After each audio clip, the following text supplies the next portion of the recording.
আর এদিকে বর্মন মিউজিক এসছে, তারা কিন্তু নামানোর প্রস্তুতি চলছে। আর প্রচুর সংখ্যক ছেলেপুলেরা এসছে যারা।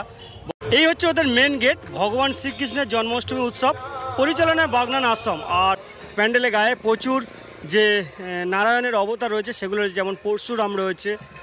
বর্মন মিউজিকের বক্সগুলো নামানো চলছে। এই যে পরপর বর্মন মিউজিকের।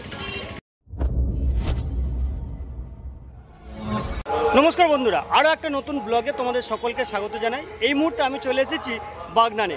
আগামীকাল থেকে বাগনানে শুরু হচ্ছে জন্মাষ্টমীর মেলা। বাগনান জন্মাষ্টমীর এবছরের মূল আকর্ষণ বর্মন মিউজিক এবং পাওয়ার মিউজিক। পাওয়ার মিউজিক আসবে শেষ দিনে, কিন্তু আজকে চলে এসেছে বর্মন মিউজিক। তারা অলরেডি নামাচ্ছে গাড়ি থেকে, সেটাও তোমাদেরকে দেখাবো। জন্মাষ্টমী উপলক্ষে বাগনানে কেমন প্যান্ডেল হচ্ছে আর কি কি সাউন্ড আসছে, মূলত বর্মন এবং পাওয়ার মিউজিক দুটোই থাকবে। তো আজকের এই ব্লগে আমি তোমাদেরকে জন্মাষ্টমীর প্রস্তুতি দেখাবো, কেমন কি প্যান্ডেল হয়েছে আর তোমরা কিভাবে আসতে পারবে সহজে, সেটুকু জানিয়ে দেবো এই ব্লগে। তো এই ব্লগটা দেখতে থাকো, ছোট্ট ব্লগ হবে, কিন্তু বাগনানের এই ব্লগটা আশা করছি তোমাদের ভালো লাগবে। আর স্বাধীনতা দিবস, তাই তুলনামূলক কিন্তু হাওড়া স্টেশন অনেকটাই খালি। আমি গতবার যখন ছিলাম তারকেশ্বরে তখন বেশ ভিড় ছিল। আজকের পাঁশকুড়া লোকাল ধরে আমি আজকে যাব মূলত। আর আমার ট্রেনটা 13 নম্বরে রয়েছে। তো চলো বাগনানে গিয়ে তোমাদের সাথে কথা হবে। এই হচ্ছে ওদের মেন গেট, ভগবান শ্রীকৃষ্ণের জন্মাষ্টমী উৎসব পরিচালনায় বাগনান আশ্রম আর সৌজন্যে বাগনান আশ্রম সদস্যবৃন্দ। 15 তারিখ থেকে শুরু হচ্ছে আর শেষ হবে একেবারে 24 তারিখ। আজকের হচ্ছে সন্ধ্যে 6টায় পতাকা উত্তোলন আছে এবং একই সাথে ঠাকুর আনা আছে। এই হচ্ছে মেন রোড। আর মেন রোডটা খেয়ে গিয়ে এই হচ্ছে ওদের প্রথম আলোকসজ্জার গেট। আর এই পাশে হনুমান মন্দিরটা রয়েছে। তোমরা যারা স্টেশন থেকে আসবে তারা কিন্তু স্টেশন রোড ধরেও আসতে পারবে। আর এটা হচ্ছে মেন রোড, এখান থেকেও কিন্তু সহজে একেবারে আশ্রমের দিকে গেলেই আমাদের যে কৃষ্ণ পূজাটা চলছে এই মুহূর্তে সেটা তোমরা দেখতে পাবে। স্টেশনের দিক দিয়ে যেমন আলোকসজ্জা করা হয়েছে আর হাইওয়ের দিক দিয়েও তেমন আলোকসজ্জা করা হয়েছে। রাস্তার দুপাশে যেমন বিভিন্ন এলইডি লাইট লাগানো হয়েছে, তেমন বিভিন্ন রঙের ছাতা দিয়ে সাজানো হয়েছে পুরো রাস্তাটা। আর রাস্তার দুপাশেই কিন্তু দোকানগুলো বসেছে। যেহেতু মেলাটা চলবে আগামী রবিবার পর্যন্ত, 24 তারিখ পর্যন্ত, তাই প্রচুর দোকান বসেছে। আর সামনে যে প্যান্ডেলের সামনের অংশেও প্রচুর রাইড দোকান বসছে। এই যে রাস্তার পাশে একদম পরপর কিন্তু দোকানগুলো বসতে শুরু করেছে।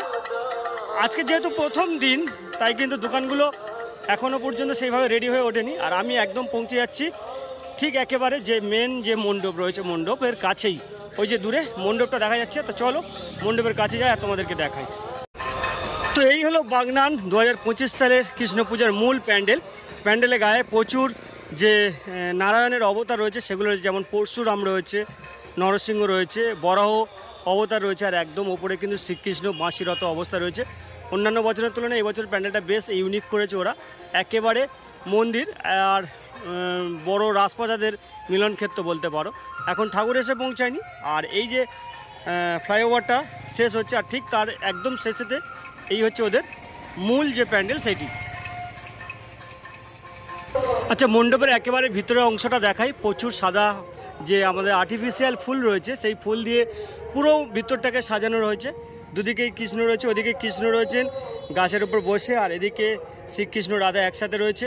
দুদিকেও শ্রীকৃষ্ণ বাঁশিরত অবস্থা রয়েছে। একদম মধ্যিখান যেখানে একেবারে ঠাকুরটা থাকবে সেখানে কিন্তু সিদ্ধিদাতা গণেশ রয়েছে। আর প্রচুর যে আর্টিফিশিয়াল ফুল সেই ফুল দিয়ে পুরো মণ্ডপটার ভিতরের অংশ সাজানো হয়েছে। একটা বিশাল বড় ঝাড়ও লাগানো হয়েছে দেখা যাচ্ছে। যখন এই যে পুরো অংশটাকে লাইট দিয়ে সাজানো হবে একলহময় কিন্তু খুব সুন্দর লাগবে। তোমরা যারা বাগনানে আসবে তারা অবশ্যই করে ভিজিট করবে। ভিতরটার কাজ যে অসাধারণ লেভেলের কাজ সেটা একটু দেখায় তোমাদেরকে।